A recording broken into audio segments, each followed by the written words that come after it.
are allowing their children to browse its magazines. Kieran Fitzpatrick, who owns the shop, says he's annoyed and upset with the distribution company. They've stopped delivering our catalogue as per our request, but some were already in the pipeline.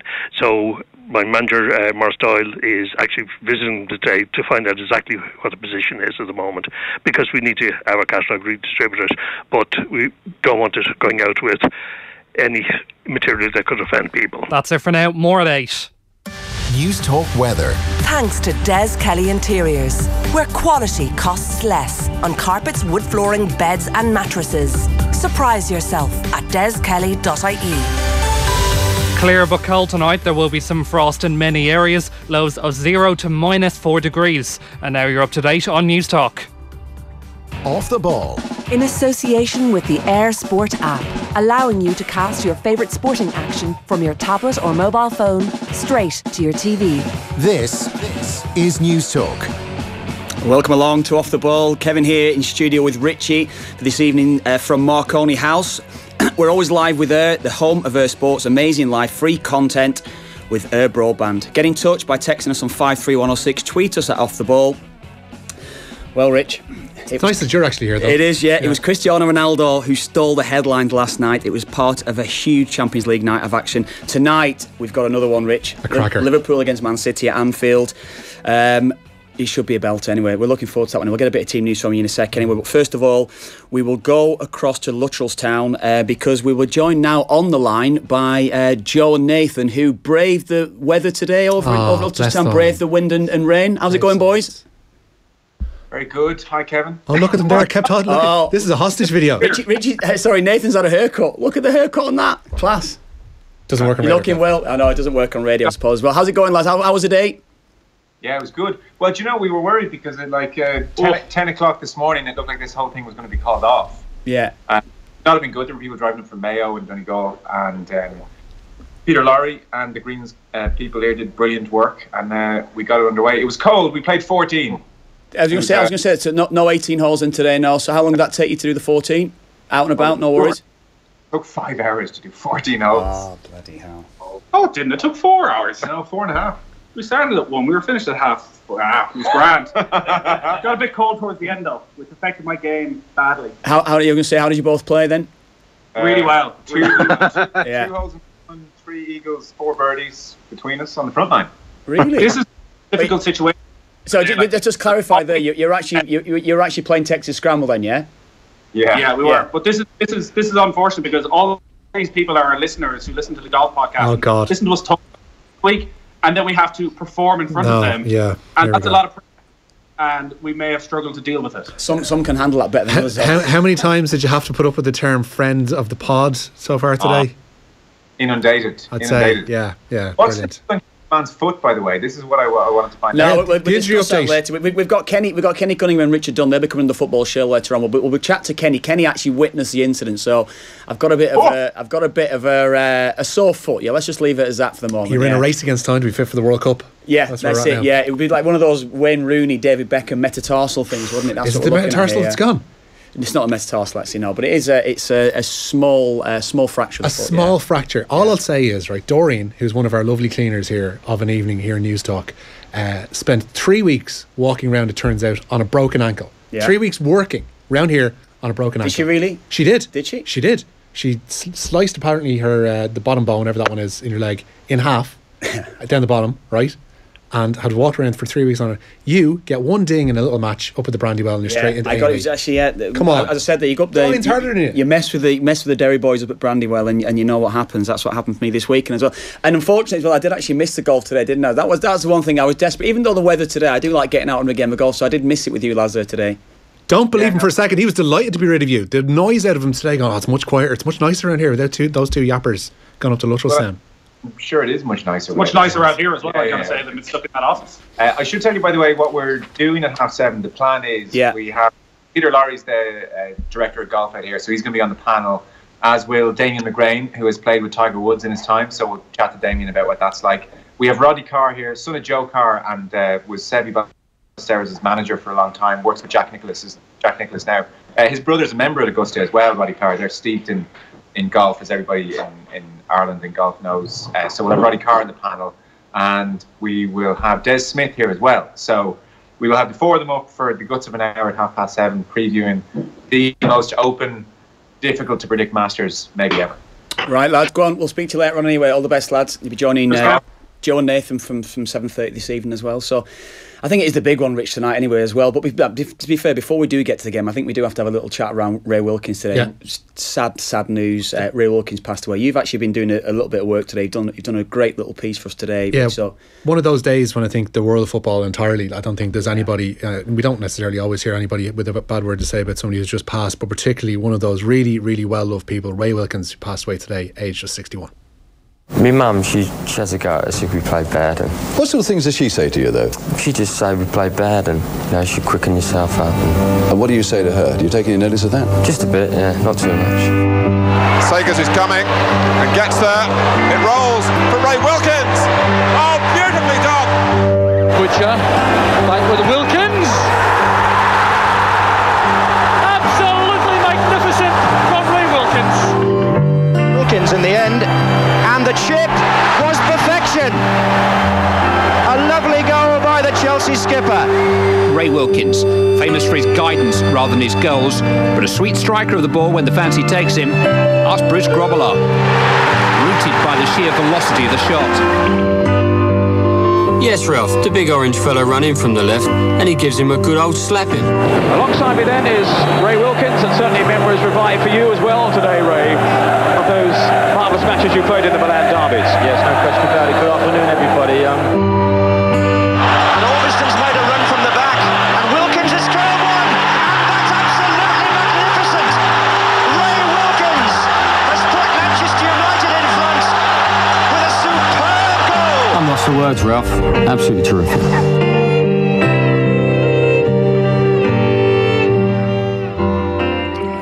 Sad news, isn't it, today? But first of all, when he had the heart attack a couple of days ago as well, 61 years of age, it's such sad news. You mentioned that was great stuff there, actually putting that piece together today. But it just brings back those memories, doesn't it? I mean, I'm sure everyone would have seen it today and would have maybe seen it on various stations if you've been seeing anything from it. Was that famous goal from the FA Cup final in 1983? That's the one that was the first cup final I remember ever so slightly. It was the first one I really remembered from that time. Obviously, we weren't getting a lot of football during those years. I remember him more so from his QPR days. Actually, that's one thing I remember. Same, yeah. From with the tight shorts. See some great pictures of him from playing for AC Milan as well, of course. But that was when I first really started to take a little bit of notice of him and how good he was. Even he's probably mid-30s at that stage as well when he was playing at QPR. At QPR, yeah. One of the things that kept popping up today was you heard ex-pros, ex-teammates saying, his goal scoring record wasn't all that great. There's just a plethora of brilliant Ray Wilkins goals dotted across his entire career, whether it be at Chelsea, whether it be at United, Milan, then onwards to QPR and elsewhere. With England too, there's a fantastic goal knocking around and doing the rounds today that he scored for them during 1980 European Championships against Belgium. A fantastic midfielder.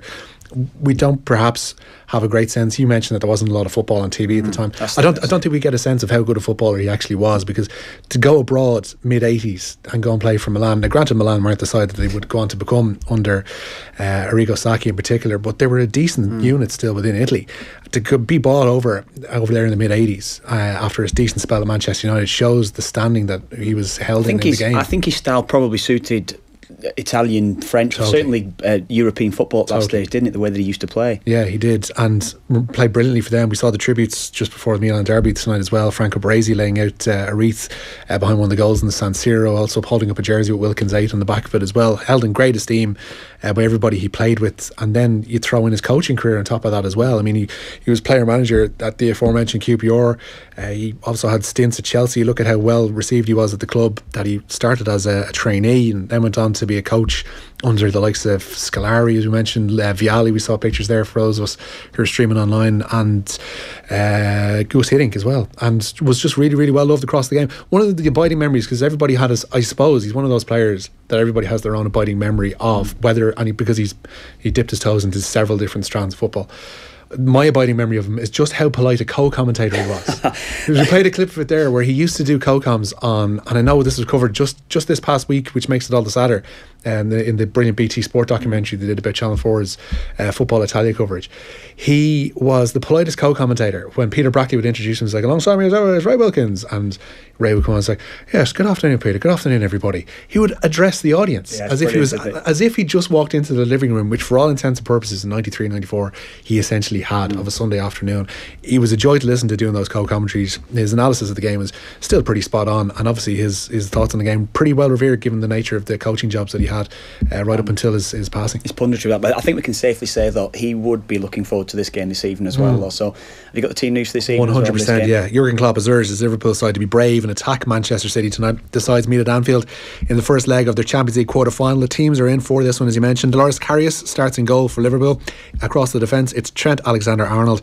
There are only two fit centre-halves really, Dejan Lovren and Virgil van Dijk, and Andy Robertson is playing left back. In midfield, no Emre Can, so it's James Milner, Jordan Henderson and Alex Oxlade-Chamberlain, and that front three of Sadio Mane, Mohamed Salah and Roberto Firmino. Dublin teenager Conor Masterson is on the bench tonight, given the paucity of options for the Reds at centre-half. For City, Ederson starts in goal. They've then got a notional back four of Kyle Walker, Vincent Kompany, Nicolas Otamendi and Aymeric Laporte. In midfield, it's Fernandinho, Ilkay Gundogan and David Silva, with Kevin De Bruyne and Leroy Sané either side of Gabriel Jesus. It's some school of thought, Kev, that they could go at a back three tonight, City, with Kompany, Otamendi and Laporte, to try and limit the damage that Liverpool's front three might do. I don't know, like Laporte played at left full against Everton, so it could be as written, but he has the option to change. Yeah, exactly. That's the thing. He's certainly one we'll look at that straight away as soon as the game starts. Change of system, I suppose, going in such a big game. We know that how Guardiola works. We know that certainly if he were to change the system tonight, it's certainly something he would have been working in depth on the training ground. So we'll see how that one goes as well. What do you think yourself? How do you think the game's going to go? The closer it's gotten to the game, and then when the teams came in as well, I went from teetering on not a fairly tepid affair but I did think it was going to be level heading into the second leg. I have a slight erring towards Manchester City. Yeah. I think a lot of lessons would have been learned from that game at Anfield a few weeks ago. I think a chastening would have happened for Manchester City from that game, and they will have a point to prove. And on paper, there's a far better side. I mean, you look at the Liverpool options off the bench. We mentioned Conor Masterson. In the forward positions, it's Danny Ings and Dominic Solanke, neither of whom have scored a goal for the club. Whereas, Raheem Sterling and the likes are on the bench for Manchester City tonight. I just think City are different beer still, regardless of Liverpool's front three, and could do serious damage tonight if they're on form. Yeah, I mean, I'm probably the opposite. I think Liverpool win. There've been a lot that I've read in the last couple of days about the combined 11 between the two. Personally, I'd go for Liverpool's front three. Perhaps there could be an argument. You could totally take it. You could put Aguero in. Of course, you could put Sané in from the left-hand side. You can make an argument for Sterling, I suppose. I prefer Liverpool's front three, how they work together. I'd probably have Van Dijk and Andy Robertson in there. So I think there's five. I think it's a very, very even split. I've got 6 City players, 5 Liverpool players in it. I think it is quite evenly balanced, and I think at Anfield tonight, I think we may see just a slight advantage. Maybe we go with Liverpool. I just fancy Liverpool just to do it tonight. Okay, we'll come back to that one a little bit later on. As you mentioned, we're going to have Kenny Cunningham on with us a little bit later on, and Richie Dunn too. Elsewhere tonight, Barcelona looking to summon their last Champions League win of 2015. En route to victory in Berlin that year, Barca beat Roma 6-1 at the Camp Nou, and it's there the sides renewed acquaintances this evening. For Barcelona, Marc-Andre ter Stegen starts in goal. Nelson Semedo, Gerard Piqué, Samuel Umtiti and Jordi Alba make up their back four. It's essentially a 4-4-2 for them, with Sergio Busquets and Ivan Rakitic anchoring the midfield, with Sergio Roberto and Andres Iniesta essentially the wide men. Luis Suarez and Lionel Messi start up front for them. For Roma, a 4-3-3 with Alisson in goal, the highly thought of Brazilian goalkeeper. The back four, Bruno Perez, Federico Fazio, Kostas Manolas and Alexander Kolarov. In midfield, it's Lorenzo Pellegrini, captain Daniele De Rossi and Kevin Strootman, while Alessandro Florenzi and Diego Perotti are either side of Edin Dzeko. Both games kick off at 7:45. I think it looks, I mean, you say on paper, you're looking at it, this should be the tie put to bed tonight, you would feel at the Nou Camp, wouldn't you? That's the way that it certainly looks to me anyway. I'd be fearful of a 6-1, but then again, Roma are one of those flies in the ointment kind of sides that can cause people problems. I don't think anybody fancies them to get this far, and they've caused problems for others in the competition. You never know. I'd be fairly confident though, I'd be fairly confident that what they would do tonight, they'll just try and contain tonight, try and get away damage limitation tonight and then try and take them back to Rome. That's the way that I would probably look at that one a little bit. I'd love to have a player cam on Daniele De Rossi tonight, purely on Daniele De Rossi tonight, and just see how he'd like to upset man-marking the rhythms. Yeah, just one of those classic Italian roles, like Cabrini, etc. But yeah, 7:45 kickoff for both games. Elsewhere, Craig Gilroy has apologised for a WhatsApp message sent in June of 2016. The winger is subject to an internal review at Ulster and won't play for them away to Edinburgh in the Pro 14 this Friday. He was named in some papers as the person who sent a sexually explicit WhatsApp message that was used in evidence during the recent trial in Belfast, where Stuart Olding and Paddy Jackson were both acquitted of rape. In a statement today, Gilroy says, "I would like to apologise unreservedly for any offence caused by the WhatsApp message I sent in June of 2016. I would just like to clarify that it was sent privately, not part of any group chat. Regardless, my comment was totally inappropriate and is not an accurate reflection of my beliefs or Ulster Rugby's values. I take full responsibility for my actions, and in future will ensure the language I use in private or public better reflects who I am and what I stand for." Yeah, the world of football has been united, as you say, in tribute to Ray Wilkins, who died today aged just 61. The former Manchester United, AC Milan and Chelsea midfielder had been critically ill after suffering a cardiac arrest and a fall at his home last Wednesday. During his international career, Wilkins won 84 England caps, captaining the side 10 times, and played at the World Cups in 1982 and 1986. He cut his management teeth while at QPR and was a coach at Chelsea under the likes of Gianluca Vialli, Gus Hiddink and Luis Felipe Scolari. Terry Butcher played with Wilkins with both England and Rangers. You know, it was just a pleasure being in his company. The way he talked to you, they never talked down to you, never criticised you. You know, he was always willing to hear, as you say, always looking to understand and see what you got to say. Very receptive. He let you speak. Wow, he's just such a wonderful person, a wonderful human being. But he loved the game of football, and he loved it played in the right way, as we all do. And he played it the right way too. He was always. He always worked hard on the training field. He was one of the last to come off. He was just wanted to get better as a player. He wanted to get better as a manager and as a coach as well. And obviously, he wanted to be the very best. And for me, he was the very best. AC Milan, as we mentioned, paid their own tributes as well this evening before their Milan derby at the San Siro. Club legend Franco Baresi laid a wreath of flowers behind the goal in memory of Wilkins, and he also held up a jersey with Wilkins 8 written on the back. I'm sure we'll have more in tribute to Wilkins as the coming hours and days progress. Yeah, I think so. I was saying again before, 61 years of age. It's so sad, isn't it, when you see it, particularly because he was such a prominent figure. You say within the amount of roles that he took within the game, say punditry, coaching, everything. He crossed so many different parts of the game. So it is sad, and you see there's so many people that have come out today with some great things to say about his him. Playing longevity was something else as well. Going through when I was trying to put together that montage, you'll see bits from Rangers and then from QPR, and then because he played for clubs beyond QPR as well. But the constant was, and this was a span of the Rangers goal we played, I think was from around 1990, 91 direction, and then there was QPR goals from around 94, and they kept mentioning the evergreen Ray Wilkins. There was no stopping him. He probably could have, if he wanted to, played on for another couple of years at a lower level. He'd be one of those players where you probably would have looked at it and you said, well, he didn't necessarily have too much pace to start with. Pace was never his game. It was about what he did on the ball and how technically gifted he was. So that'd be certainly one of the things. You may be right, he probably could have done, but it is just sad news. Sean O'Brien, meanwhile, is confident of being fit for Leinster's Champions Cup semi-final with the Scarlets. The back row forward is continuing his rehabilitation from a shoulder injury and hopes he'll play this Saturday in the Pro 14 against Zebre. But O'Brien says if he does miss that game at the RDS, then he will definitely be fit for next week's game with Treviso. And the flanker says, away from Europe, he told Will O'Callaghan today that Leinster have plenty left to play for within the Pro 14. Yeah, again, it's important. Every home game is obviously kind of goes in your favour, home crowd, and you're not travelling away, and you can stay in your own bed for the night. So that'll be the plan, but bit of rugby to be played still. We're chatting to James Ryan a few minutes ago. How impressed have you been with some of those younger players coming into the pack, especially? There seems to be a kind of a conveyor belt of forwards coming through in the province right now. Yeah, it's absolutely brilliant. Right through the pack, front rowers, second rowers, and loads of back rowers. The boys kind of, they've really stepped in and filled probably a bit of a void that's been left there in terms of how well they've played and how consistently they're playing. So it's been brilliant. I've no fear whatsoever, those younger guys, and they're used to winning as well, which is very important.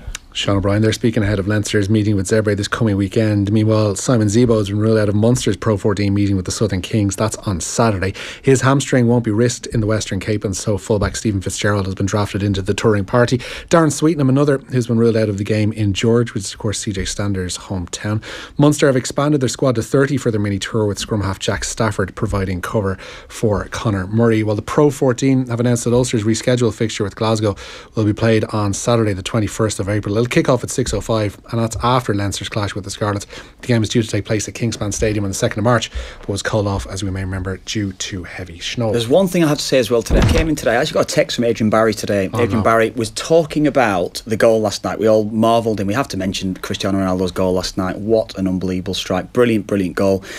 But I got a text from Adrian Barry, and Adrian Barry in the text said to me, you know what, I first saw it, it was the first bit, and it was actually the third replay in before I actually thought, yeah, he actually did mean that. So I was taken aback by it. I said, what do you mean, did he actually mean it? Like, so we had the conversation. Anyway, come in. To elaborate what he said, yes, he was getting the fact is that he wanted to get the strike on target, which all you can do with with an overhead kick. But he said he actually meant to put it in that precise spot down to Gigi Buffon's left-hand side. He meant to actually pinpoint that position, saw it in the net, saw it when he'd obviously the ball's in flight, back to goal obviously, but he recognised where Buffon was and put it in that corner. And I said, so is that what you do with an overhead kick? And he said, no, that's what he meant to do.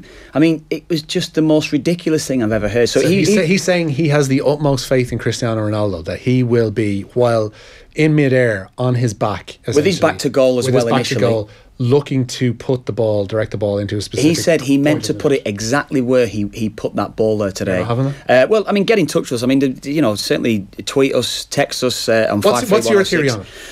Well, I know. Well, this is exactly what did happen. It was unbelievable technique. It was one of the most sensational goals you're ever likely to see, given how high he got, given the contact that he got on the ball. Yeah. Amazing strike.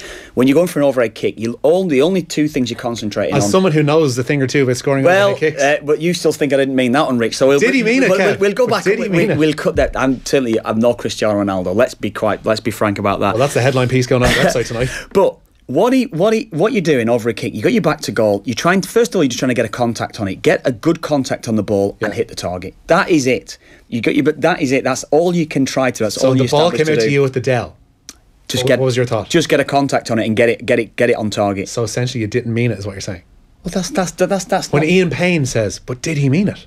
Yeah, would Ian Payne have said, of course did he mean it last night? I meant to get an overhead kick on target. That's exactly what it was. I didn't mean to get the trajectory on the ball. I didn't mean to. Of course, Cristiano Ronaldo looked to get a clean strike on the ball, perfectly on target. It was just so sweet how he hit it. The athleticism on him as well, getting so high, getting that on target. It was just...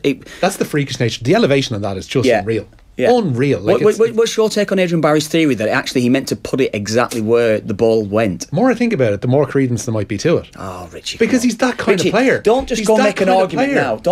He's that, like, we've always seen it throughout if you look at the way he's always taking free kicks with the minimal deadlift and trying to get the ball up and over the wall as quickly as he can. That's something he's worked on. I would trust that overhead kicks, bicycle kicks, etc., are something that he has annoyingly worked on. Yeah, I don't deny that, but you don't go for a certain part of the goal. What you do, you try and get over the ball, try and get a clean strike on it. Well, he's that good that he could do it. Oh, no, Rich, I'm sorry. As you said, you're not really Cristiano Ronaldo. Well, no, he is. I mean, he is. He's a total genius. The goal is just absolutely sensational. I'm taking nothing away from the goal. It's one of the best goals I've seen. I'm not denying that. But he certainly didn't mean to get over the ball and put it back across Buffon into that corner of the goal. He was just looking to get it on target. That's fair enough. That's how it was. Right. 53106, add off the ball if you want to contact and argue with Adrian Barry in particular. Yeah, Adrian Barry's pub. But I would say as well, half the office agreed with what Adrian Barry was saying. That was more, and there's a lot of lads that have played football to a decent level, played it through school, played it through... Not in the office. Well...